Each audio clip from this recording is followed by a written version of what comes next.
Hello दोस्तों, कैसे हैं आप लोग। तो जैसा कि आपको मालूम ही है कि सीटेट का नोटिफिकेशन आउट हो चुका है। तो इससे पहले मेरी ईवीएस की क्लास भी हो चुकी है, अपलोड हो चुकी है। तो सीटेट की सीटीपी की क्लास भी अब आज से ही शुरू हो चुकी है। तो लास्ट में कमेंट सेक्शन में ज़रूर बताएं कि क्वेश्चन की सीरीज़ आपको कैसी लगी। तो पहला क्वेश्चन लेते हैं हम। कह रहा है कि शिक्षण और अधिक प्रभावी हो सकता है यदि हम क्या करें। ठीक, तो यदि आप क्या करेंगे, शिक्षण और अधिक प्रभावी हो सकता है यदि आप क्या करेंगे। तो ऑप्शन देखते हैं।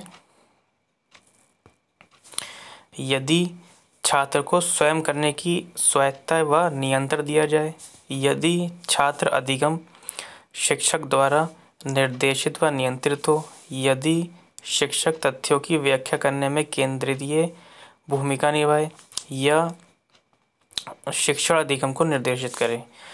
तो अगर हमें सही आंसर नहीं आता है तो हम गलत आंसर को ढूंढेंगे और उसे काटेंगे। ठीक, तो देखते हैं। स्टार्टिंग से देखते हैं कि शिक्षण अधिगम को निर्देशित करे। तो ऐसा तो नहीं होगा, निर्देश करेगा। कह रहा है शिक्षक तथ्यों की व्याख्या करे। व्याख्या सीटेट में नेगेटिव वर्ड है, इसे भी छोड़ो। कह रहा है छात्र अधिगम शिक्षक द्वारा निर्देशित करे, ये भी नहीं होना चाहिए भाई, शिक्षक निर्देशित कोई करेगा। कह रहा है छात्र को स्वयं करने की स्वायत्ता व नियंत्रण दिया जाए, तो यही आपका ऑप्शन होगा। तो ठीक है, इसकी व्याख्या भी नीचे लिख दी है, देखो। कह रहा है ऑप्शन ए आंसर होगा। छात्र जो कार्य स्वयं करते हैं वे उसे आसानी से सीख लेते हैं, है ना। इसलिए करके सीखने की विधि को सबसे प्रभावी शिक्षण माना जाता है। ठीक, क्लियर हुआ।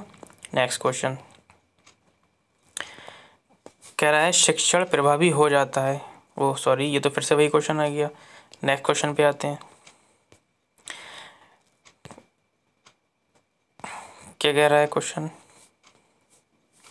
कह रहा है कि एक उत्तम कक्ष शिक्षक, ऑप्शन देखते हैं। कह रहा है छात्रों की प्रकृति जिज्ञासा का पोषण करता है। कह रहा है छात्रों को पारस्परिक संवाद के लिए प्रोत्साहित करता है, या छात्रों को वास्तविक वैश्विक परिस्थितियों में सम्मिलित करता है, या उपरोक्त सभी। तो बताएं आप लोग कमेंट सेक्शन में।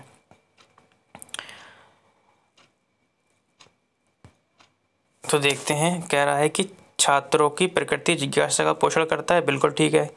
कह रहा है छात्रों को पारस्परिक संवाद के लिए प्रोत्साहित करता है, ये भी ठीक है। कह रहा है छात्रों को वास्तविक वैश्विक परिस्थितियों में सम्मिलित करता है, ये भी ठीक है। तो तीन तो ऑप्शन लगाएंगे नहीं हम, तो डी ऑप्शन हो जाएगा हमारा करेक्ट। ठीक, लिखा है इसका, देखो। एक उत्तम कक्ष शिक्षक छात्रों की जिज्ञासा शांत करता है, उन्हें अपने विचारों को व्यक्त करने के लिए पारस्परिक संवाद को प्रोत्साहित करता है और उनको वास्तविक वैश्विक परिस्थितियों में सम्मिलित करता है, ताकि छात्र अपने ज्ञान व्यवहारिक स्तर पर ला सके। ठीक, उसकी व्याख्या भी नीचे हो गई है। अब कह रहा है क्वेश्चन नंबर 4 कि सृजनात्मकता की विशेषताएं बताना है हमें, कि सृजनात्मकता की कौन कौन सी विशेषताएं होती हैं। तो ऑप्शन में आ जाओ। कह रहा है मौलिकता, लचीलापन, प्रभावशीलता, या उपरोक्त सभी। तो सृजनात्मकता की कौन कौन सी विशेषताएं होती हैं ये बताना है। तो सृजनात्मकता की पहली विशेषता होती है मौलिकता, ठीक है। लचीलापन ये भी होती है, प्रभावशीलता ये भी होती है। तो तीन ऑप्शन थोड़ी ना लगाओगे, तो हम कौन सा ऑप्शन लगाएंगे, ऑप्शन नंबर डी। ठीक,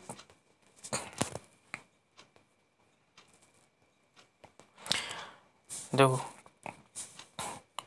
सृजनात्मकता की निम्न विशेषताएं हैं मौलिकता, प्रभावशीलता और रीतापन नहीं, यहाँ पे लचीलापन होगा, लचीलापन। ठीक, क्वेश्चन नंबर 5 क्या कहता है। कह रहा है सामान्यतः छात्रों में पठन पाठन के लिए निम्न विशेषताएं होती हैं। ऑप्शन क्या है देखते हैं। कह रहा है अधिगम्य क्रियाशीलता,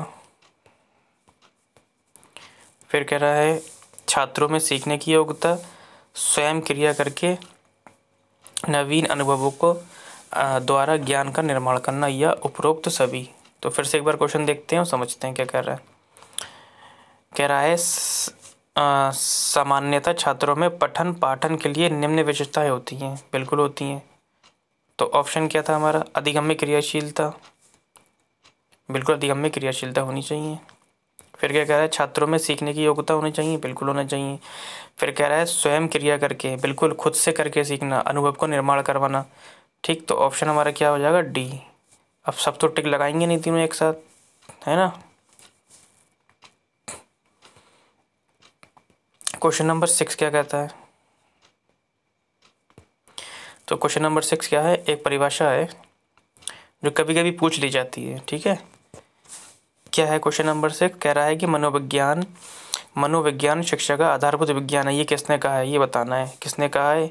बी हेंजा ने कहा है, स्किनर ने कहा है, डेविस ने कहा है, या वुडवर्थ ने कहा है? तो किसने कहा है? स्किनर ने कहा है। क्या कहा है? कि मनोविज्ञान शिक्षा का आधारभूत विज्ञान है। क्वेश्चन नंबर 7 क्या कहता है? क्वेश्चन नंबर 7 कि हिंदी अक्षरों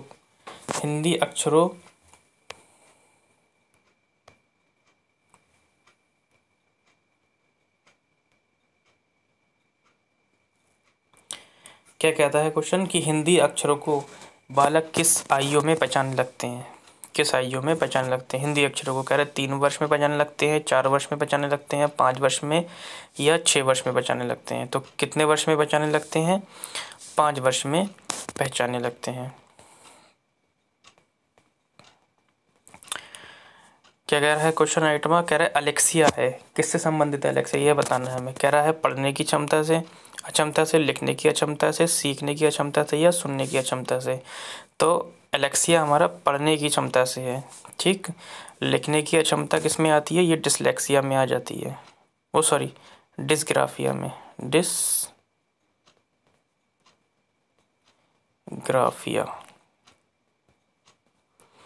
ठीक है। क्वेश्चन नंबर 9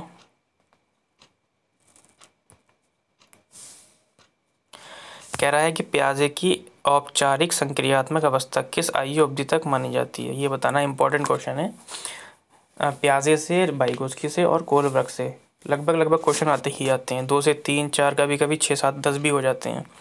ठीक, तो ध्यान से देखना है इसे। तो और हमें कौन सी अवस्था बताना है? औपचारिक संक्रियात्मक अवस्था बताना है।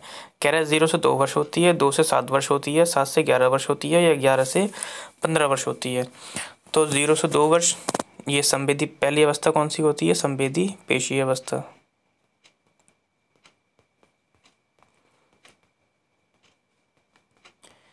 दूसरी कौन सी होती है? पूर्व संक्रियात्मक अवस्था, जो 2 से 7 वर्ष चलती है। ठीक, तीसरी कौन सी होती है? 7 से 11 वर्ष, जिसे हम मूर्त संक्रियात्मक अवस्था कहते हैं। और लास्ट है जो हमारा आंसर है 11 से 15 वर्ष, औपचारिक संक्रियात्मक अवस्था। ठीक, तीनों को चारों ऑप्शन हो गए। 10वां क्वेश्चन और लास्ट क्वेश्चन क्या कहता है हमारा? कि गर्भ में बालक को विकसित होने में कितने दिन लगते हैं?